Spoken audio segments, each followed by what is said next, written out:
زندگی یہ نہیں ہے کسی کے لیے زندگی زُيِّنَ لِلنَّاسِ حُبُّ الشَّهَوَاتِ مِنَ النِّسَاءِ وَالْبَنِينَ وَالْقَنَاطِيرِ الْمُقَنطَرَةِ مِنَ الذَّهَبِ وَالْفِضَّةِ وَالْخَيْلِ الْمُسَوَّمَةِ وَالْأَنْعَامِ وَالْحَرْثِ ذَلِكَ مَتَاعُ الْحَيَاةِ الدُّنْيَا وَاللَّهُ عِندَهُ حُسْنُ الْمَآبِ۔ اللہ تبارک و تعالیٰ ارشاد فرماتا ہے، لوگوں کے لیے آراستہ کی گئی ان کی خواہشوں کی محبت، عورتیں اور بیٹے اور تلے اوپر سونے چاندی کے ڈھیر اور نشان کیے ہوئے گھوڑے اور چوپائے اور کھیتی، یہ جتنی دنیا کی پونجی ہے، یعنی جتنی بھی یہ دنیا کی پونجی ہے، ان میں سے خاص جو ذکر فرمایا کہ جو خواہشیں کے طور پر پیش کی گئیں وہ عورتوں کی محبت، بیٹوں کی محبت، سونے اور چاندی کی محبت اور گھوڑوں کی محبت اور چوپاؤں کی محبت اور کھیتی یعنی کاروبار وغیرہ اپنا، ان کی محبت یہ آراستہ کی گئی لوگوں کے لیے۔ اللہ فرماتا ہے کہ جتنی یہ دنیا کی پونجی ہے یہ سب آراستہ کی گئی لوگوں کے لیے، اور اللہ ہے جس کے پاس اچھا ٹھکانہ ہے۔ یہ تو دنیا ہے اور یہ دنیا کی محبت ہے سب، جس میں انسان پھنسا ہوا ہے، لیکن حقیقت میں ٹھکانہ تو اللہ کے پاس ہے، لوگوں کا بہتر ٹھکانہ جو ہے۔ دنیا فانی مقام عبرت ہے، یعنی دنیا میں جتنی بھی چیزیں ہیں، جتنی ہی آدمی چیزیں حاصل کیوں نہ کر لے، پوری دنیا حاصل کیوں نہ کر لے، ایک نہ ایک دن اس دنیا کو فنا ہے، ختم ہونے والی چیز ہے، یہ باقی رہنے والی چیز نہیں ہے۔ کتنا ہی آدمی کے پاس مال و دولت آ جائے، کتنی ہی کچھ ہو جائے، یا تو وہ مال و دولت ختم ہو جائے گی یا وہ آدمی خود ختم ہو جائے گا، دو میں سے ایک کام ہونا ہے، یا تو اس کے پاس سے وہ دولت ختم ہوگی یا وہ خود ختم ہو جائے گا۔ تو باقی رہنے والی چیز دنیا میں کچھ ہے ہی نہیں۔ دنیا فانی اور مقام عبرت ہے، عالم باقی کے مقابلے میں ایسی ہے جیسے پریشان خواب، مگر اس چشم حقیقت بین پر دنیاوی لذتوں اور اس کے سامان پر محبتوں کے پردے پڑے ہوئے انسان، عورتوں، اولاد اور سونے چاندی کے ڈھیروں اور اچھے گھوڑوں اور گائے بیل اور اونٹ اور کھیتی باڑی کی محبت میں ایسا پھنسا ہے کہ اسے آخرت کے سوچنے کا وقت ہی نہیں ملتا۔ اس سب میں اتنا پھنس گیا ہے انسان کہ اس کو یہ سوچنے کا وقت ہی نہیں ملتا کہ یہ سب تو ختم ہونے والی چیزیں ہیں، یہ ہماری جو ہے ٹھکانہ نہیں ہے۔ ٹھکانہ تو آخرت کا ہے، جو جہاں ہمیں ہمیشہ رہنا ہے، جہاں کی ہمیں اصل میں تیاری کرنا چاہیے، وہ تو آخرت ہے۔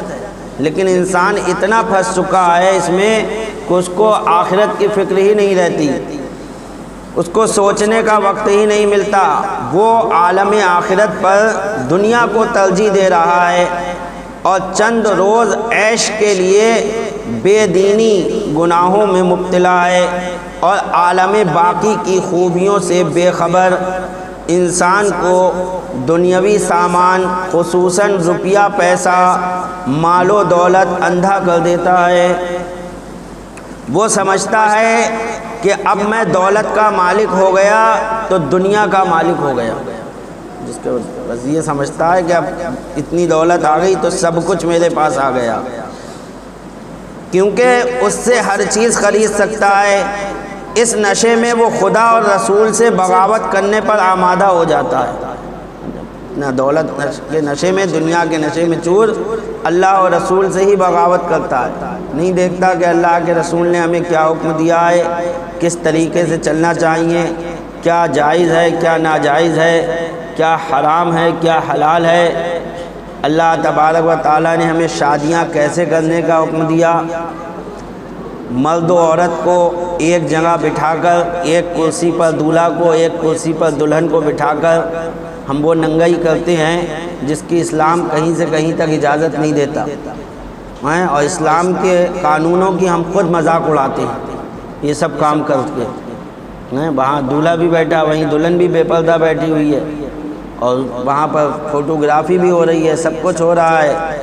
اسی طریقے سے مرد عورت کا خلط ملط، گانے باجے، ڈھول تماشے، جتنی بھی عیاشیاں ہیں، حرام کام ہیں، یہ سب جو ہے کر کے انسان اللہ اور رسول سے بغاوت کرتا ہے۔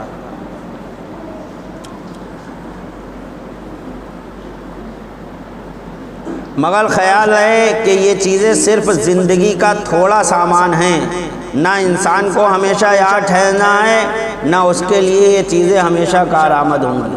کتنا ہی سوچ کر لے، یہ اچھی طرح سوچ لے کہ ایک دن موت آنی ہے، نہ یہ چیزیں رہنے والی ہیں، نہ ہم اس دنیا میں رہنے والے ہیں۔ خدا کے پاس اس سے زیادہ عمدہ اور لذیذ اور روحانی اور جسمانی نعمتیں موجود ہیں، ادھر رغبت کرنی چاہیے۔ جن نعمتوں کو تم دیکھ رہے ہو، اللہ تبارک و تعالیٰ کے پاس اس سے بہت بہتر نعمتیں تمہارے لیے تیار ہیں جنت میں، لیکن تم انہیں بھولے بیٹھے ہو کہ اللہ نے تمہارے لیے کیا کیا نعمتیں جنت میں رکھی ہیں۔ تم دنیا کی نعمتوں کو ہی ترجیح دے رہے ہو، ان نعمتوں کو بھول بیٹھے ہو کہ اللہ نے تمہارے لیے کیا کیا رکھا ہے۔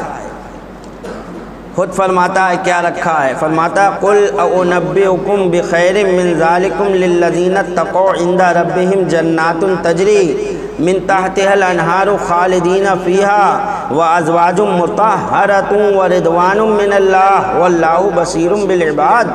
تم فرماؤ کیا میں تمہیں اس سے بہتر چیز بتا دوں؟ جو دنیا کی رنگتوں میں تم عیش و عشرت میں پڑے ہوئے ہو، اس سے بہتر چیز تمہیں دکھاؤں جو اللہ نے تمہارے لیے رکھی ہے۔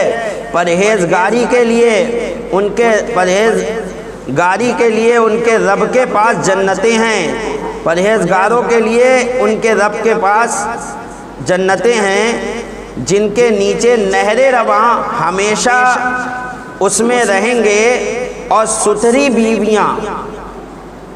یہاں کی عورت میں بے شمار عیب موجود ہیں، آج ہر آدمی اپنی بیوی سے پریشان ہے، اللہ ماشاء اللہ، ایک دو کو چھوڑ کے، سب کو نہیں کہہ رہا ہوں، لیکن زیادہ تر کا حال یہی ہے کہ زیادہ تر لوگ اپنی بیویوں سے پریشان ہیں کہ انہیں یہ نہیں، یہ چاہیے، وہ چاہیے، یہ اس میں پوری نہیں ہو رہا، اس میں پورا نہیں ہو رہا ہے۔ تو بے شمار عیب یہاں عورتوں میں موجود ہیں، اور اللہ تبارک و تعالیٰ قیامت میں جو بیویاں عطا فرمائے گا وہ ستھری ہوں گی۔ اللہ فرماتا وہ ستھری بیویاں، اور اللہ کی خوشنودی، اور اللہ بندوں کو دیکھتا ہے۔ اے نبی صلی اللہ علیہ وسلم، ان غافلوں سے جو فانی دنیا کی ٹیپ ٹاپ میں پھنس کر آخرت سے غافل ہو گئے ہیں، فرما دو کہ کیا میں تمہیں ایسی چیز کی خبر دوں جو ان تمام سے اعلیٰ و افضل ہے کہ دنیا کی ہر نعمت میں مصیبت شامل ہے، اور اس کے باوجود فانی، کوئی بھی نعمت ہوگی تو مصیبت سے ہی حاصل ہوتی ہے، پریشانی سے ہی، اس کے باوجود بھی اس میں نعمت کا ختم ہونا ہے۔ وہ خالص ہے اور باقی رہے، وہ خالص ہے اور باقی رہے گی جو اللہ کی نعمت ہے۔ یہاں کی مشغولیت رب کی ناراضی کا باعث، اور وہ رب کی رضامندی کا ذریعہ۔ دنیا میں مشغول ہونا یہ رب کی ناراضگی کا سبب، اور آخرت کی طرف مشغول ہو جانا یہ رب کی رضامندی کا سبب ہے۔ جو لوگ ایمان و تقوی اختیار کریں گے انہیں رب کے پاس ایسے گھنے باغ ملیں گے جن میں ساری نعمتیں جمع ہوں گی، ان کے نیچے دودھ، شہد، شراب طہور اور خالص پانی کی نہریں بہتی ہوں گی، نہ وہ باغ کبھی سوکھیں گے۔ یہاں کے باغ تو سوکھ جاتے ہیں، اور باغ یہاں کے ہمیشہ پھل بھی نہیں دیتے ہیں، ایک موسم آتا ہے تو پھل اگتے ہیں پھر ختم ہو جاتے ہیں، وہ باغ کبھی نہ سوکھیں گے، ان میں خزاں آئے نہ ان میں کبھی خزاں آئے، پھر کمال یہ کہ وہ لوگ ان میں ہمیشہ رہیں گے کہ نہ مریں گے نہ انہیں کوئی نکالے، اس کے ساتھ ہی ساتھ انہیں وہ بیویاں عطا فرمائی جائیں گی جو ہر ظاہری اور باطنی عیب سے پاک ہوں گی، ظاہری عیب سے بھی پاک ہوں گی، ان کے دل بھی پاک ہوں گے، جسم بھی پاک ہوگا، نہ انہیں کبھی حیض و نفاس آئے۔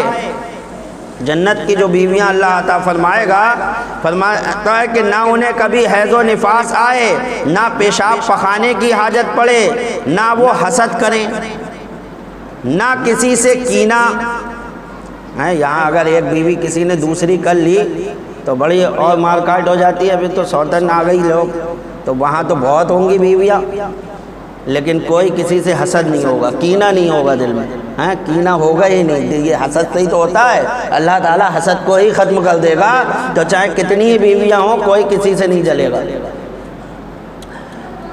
نہ وہ حسد کریں، نہ کسی سے کینہ، نہ کبھی نہ کینہ رکھیں، اور سب سے بڑھ کر یہ کہ اللہ کی بڑی اور دائمی رضامندی ان کے لیے ہوگی کہ وہ کبھی ناراض نہ ہوگا، اللہ کبھی ناراض نہ ہوگا۔ یہاں آدمی کو یہ ڈر رہتا ہے کہ اچھے سے اچھا متقی اور پرہیزگار یہی سوچتا ہے کہ کوئی ایسا کام نہ ہو جائے جس سے رب ناراض ہو جائے، ایک خوف اس کے دل میں یہ ہے کہ کوئی ایسا کام نہ کروں کہ جس سے اللہ تبارک و تعالی ناراض ہو جائے، لیکن جنت میں اللہ تبارک و تعالی تمہارے کسی بھی عمل سے ناراض ہوگا ہی نہیں، وہ ناراض نہیں ہوگا، وہاں پر راضی ہی رہے گا، وہ کبھی ناراض نہ ہوگا۔ یہ وہ نعمت ہے جس کے مقابل کوئی نعمت نہیں۔ اللہ تعالیٰ بندوں کے ہر ظاہری اور باطنی حالات کو جانتا ہے، انہیں بقدر عمل جزا دے گا۔ حدیث شریف میں ہے کہ رب تعالیٰ جنتیوں سے فرمائے گا کہ اے جنتیوں کیا تم راضی ہو گئے؟ سبحان اللہ، اللہ بندوں سے کہے گا، وہ تو مالک ہے، وہ کہے گا بندوں سے کہ تم مجھ سے راضی ہو گئے، میں نے تمہیں جو نعمتیں دی ہیں، ورنہ بندے کی کیا اوقات۔ لیکن اللہ تبارک و تعالیٰ کا احسان تو دیکھو، اتنی نعمتیں دے کر پھر فرمائے گا کہ تم مجھ سے راضی ہو جو میں نے تمہیں نعمتیں دی ہیں، کیا تم راضی ہو گئے؟ وہ عرض کریں گے اے مولا کیوں نہ راضی ہوں، تو نے ہمیں وہ دیا جو کسی مخلوق کو نہ دیا، انہیں تو ہمیں وہ دے دیا جو کسی کو نہیں دیا، کسی مخلوق کو نہ دیا۔ فرمائے گا کیا میں تمہیں وہ نعمت دوں جو ان سب سے بڑھ کر ہو؟ جو نعمتیں تم نے دیکھی ہیں اور تم اسی پر راضی ہو، کیا میں تمہیں اس سے بڑھ کر بھی ایک نعمت دوں؟ عرض کریں گے اے مولا اس سے بڑھ کر کیا ہوگا؟ فرمائے گا کہ میں تم سے راضی ہوں، کبھی ناراض نہ ہوں گا۔ یہ سب سے بڑی نعمت ہے اللہ کی، ہے کہ وہ فرما دے گا کہ اب میں ناراض نہیں ہوں گا، تم سے راضی ہو گیا، جو چاہو کرو، کبھی ناراض نہ ہوں گا۔ اور ظاہر ہے کہ بندے کے لیے رضائے الہی سے بڑھ کر کوئی نعمت نہیں۔ اسی طرف اس آیت کریمہ میں اشارہ ہے، الذین یقولون ربنا اننا آمنا فاغفر لنا ذنوبنا وقنا عذاب النار، الصابرین والصادقین والقانتین والمنفقین والمستغفرین بالاسحار، جو کہتے ہیں اے رب ہمارے ہم ایمان لائے، تو ہمارے گناہ معاف کر۔ یعنی یہ نعمتیں کنہیں ملیں گی؟ تو اللہ تعالیٰ فرماتا ہے یہ جنت کی نعمتیں انہیں ملیں گی جو کہتے ہیں کہ اے رب ہمارے ہم ایمان لائے، تو ہمارے گناہ معاف کر اور ہمیں دوزخ کے عذاب سے بچا لے۔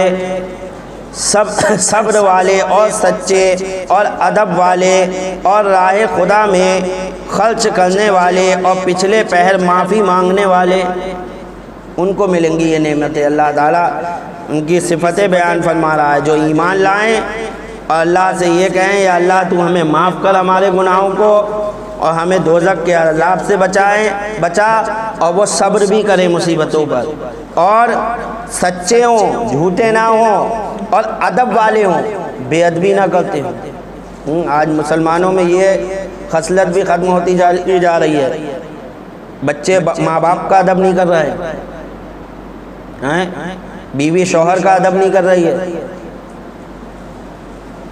جو ہے عام مسلمان علماء کا ادب نہیں کر رہے ہیں۔ تو ادب والے، ادب بہت ضروری ہے، ادب والے جنت میں جائیں گے، بے ادب نہیں جائیں گے، یاد رکھو، ادب بہت ضروری چیز ہے۔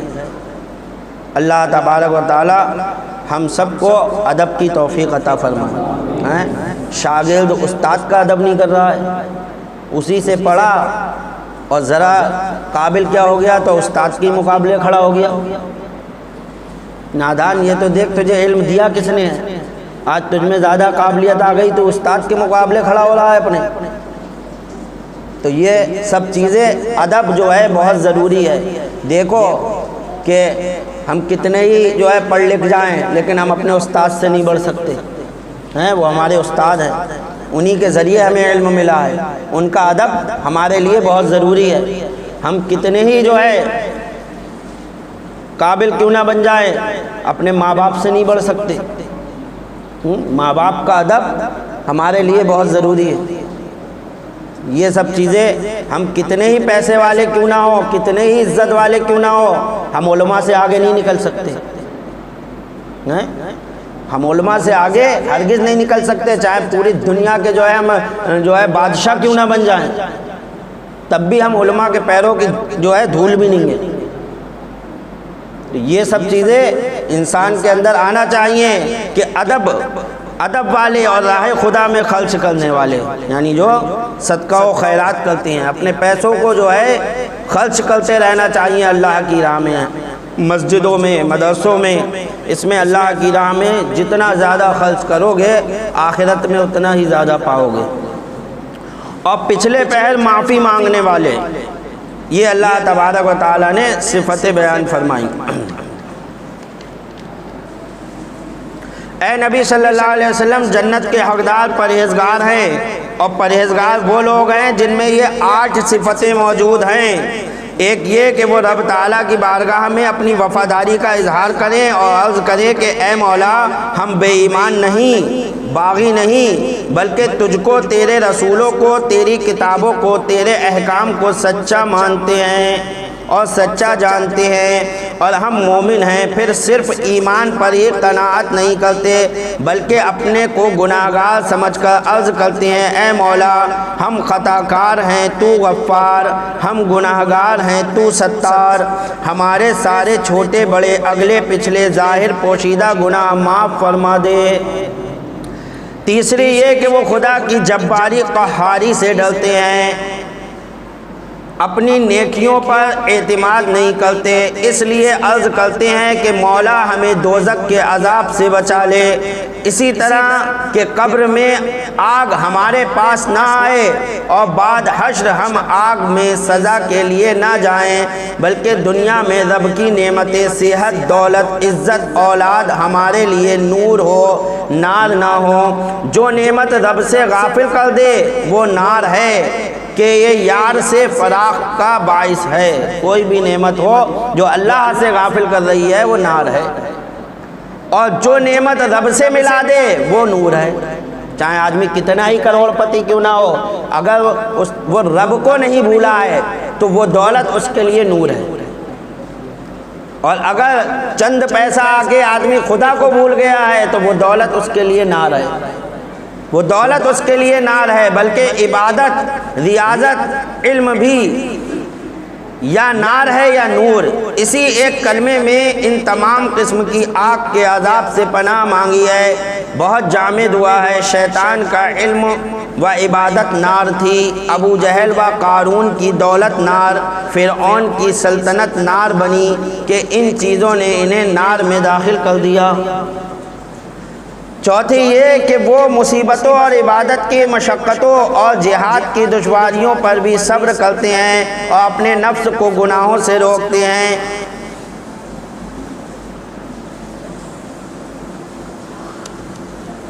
پانچویں یہ کہ وہ قول کے سچے ہیں، خبر دیتے ہیں تو سچی، وعدہ کرتے ہیں تو سچا، اپنے فعل کے سچے ہیں کہ جو نیک کام شروع کرتے ہیں اسے بغیر پورا کیے نہیں چھوڑتے، نیت کے بھی سچے ہیں کہ ہر نیکی اللہ کے لیے کرتے ہیں، اور جس کا کام کا ارادہ کر لیتے ہیں اسے کر کے چھوڑتے ہیں۔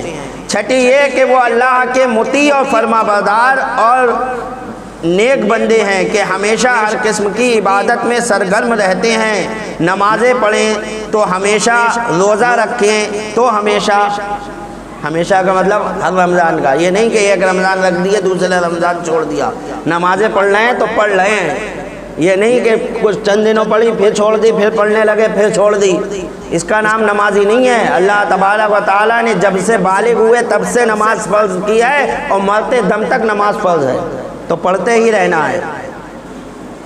روزہ رکھیں تو پابندی سے، زکوٰۃ دیں تو پورے حساب سے، یہ نہیں کہ زکوٰۃ تو دے رہے ہیں لیکن بن رہی ہے جو ہے صاحب 1 لاکھ کی اور نکال دی صرف 10,000، ہو گئی ادا، کہنا زکوٰۃ دے تو دی، کروڑوں اربوں کا مالک بنا بیٹھا ہے، لاکھوں میں زکوٰۃ جا رہی ہے، اور 5-10 ہزار کی زکوٰۃ نکال کے سمجھ رہا ہے کہ ہم نے بہت زکوٰۃ نکال دی، تو زکوٰۃ بھی حساب سے پوری نکالیں۔ ساتویں یہ کہ وہ بخیل و کنجوس نہیں، جائز کاموں میں اور نیکیوں پر اپنا مال خرچ کرتے ہیں، بندوں کے حقوق ادا کرنے میں کوتاہی نہیں کرتے۔ آٹھویں یہ کہ جب سب لوگ سوتے ہیں اور نیند کا اچھا وقت ہوتا ہے تب یہ لوگ اپنے نرم و گرم بستر چھوڑ کر مصلی پر آ جاتے ہیں اور رب تعالیٰ کی بارگاہ میں توبہ اور استغفار کرتے ہیں۔ راتوں میں اٹھ کر رو رہے ہیں، یا اللہ میرے گناہوں کو معاف فرما دے، یا اللہ میرے گناہوں کو معاف فرما دے۔ حضور علیہ السلام نے ارشاد فرمایا کہ میں روزانہ 70 بار سے زیادہ توبہ استغفار کرتا ہوں۔ بولو اللہ کے رسول کیا گناہ گار ہے؟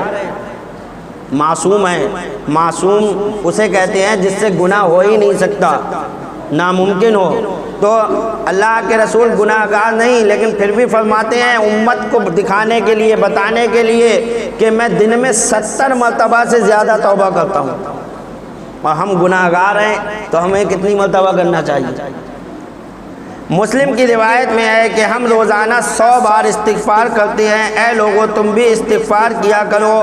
ابو داؤد ابن ماجہ میں ہے، حضور صلی اللہ علیہ وسلم نے فرمایا کہ جو انسان ہمیشہ استغفار پڑھتا رہے تو رب تعالیٰ اسے ہر تنگی سے نجات اور غم سے خلاصی دے گا، اور اس جگہ سے رزق دے گا جہاں سے اس کا گمان بھی نہیں ہوگا۔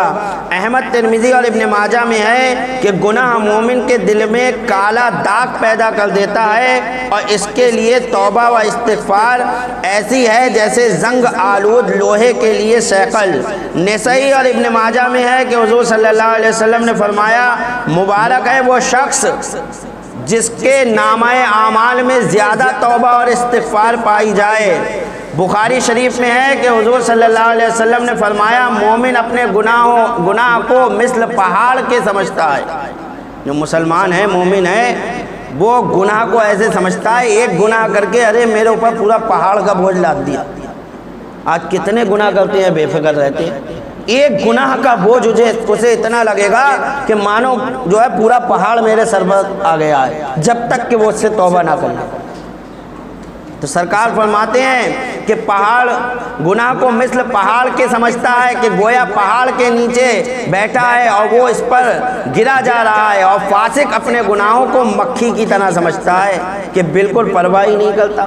تو فاسق ہے وہ تو یہ سمجھتا ہے کچھ نہیں، تھوڑے سے ہیں، اور جو مومن ہوگا وہ ایک گناہ کو پہاڑ کی طرح سمجھے گا۔ اللہ تبارک و تعالی ہم سب کو توبہ کی توفیق عطا فرمائے۔ وہ سنتیں پڑھتے